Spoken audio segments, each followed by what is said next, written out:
Palaging alamin ang kalooban ng Diyos at isabuhay ito.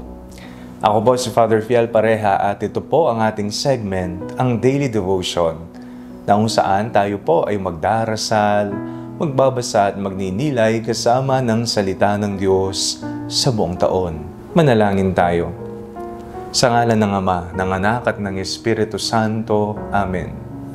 Halina, banal na Espiritu, liwanagan mo ang aming puso at isip, nang maunawaan at may sa buhay namin ang iyong salita.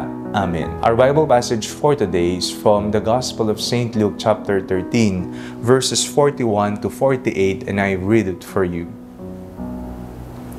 Peter said, "Lord, are you telling this parable for us or for everyone?"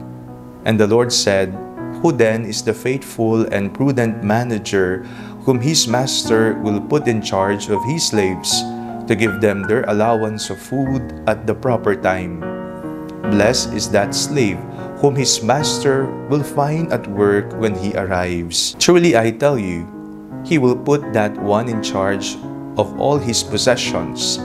But if that slave says to himself, 'My master is delayed in coming,' and if he begins to beat the other slaves, men and women, and to eat and drink and get drunk, the master of that slave will come on a day when he does not expect him, and at an hour that he does not know, and will cut him in pieces, and put him with the unfaithful. That slave who knew what his master wanted, but did not prepare himself or do what was wanted, will receive a severe beating. But one who did not know and did what deserved a beating will receive a light beating.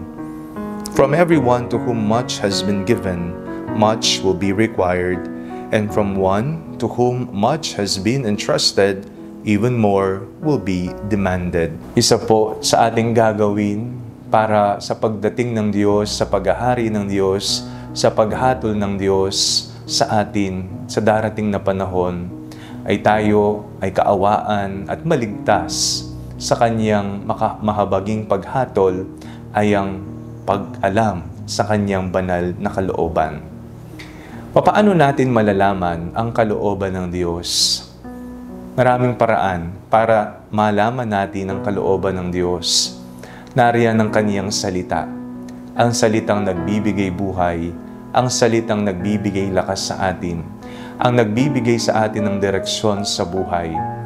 Kung tayo ay nagbabasa at isinasa puso natin ang Kaniyang salita, malalaman natin kung anong gusto ng Diyos para sa atin. Nariyan din ang pagdarasal.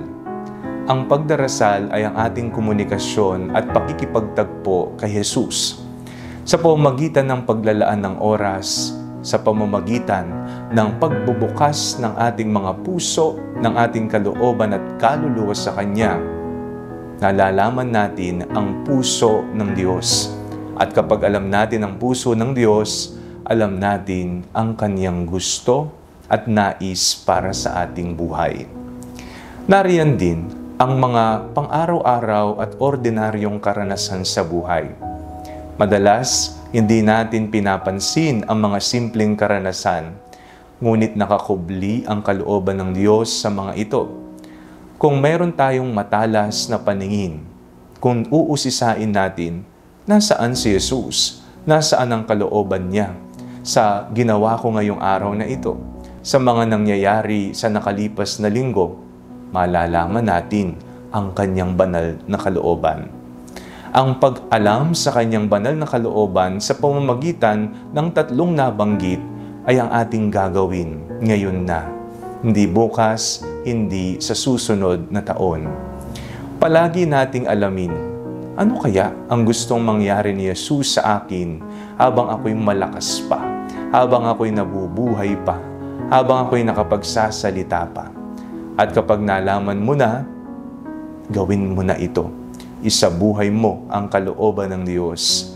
Sa Kanyang muling pagbabalik, sa Kanyang second coming, sa Kanyang parusiya, madatnanawa tayo na handa.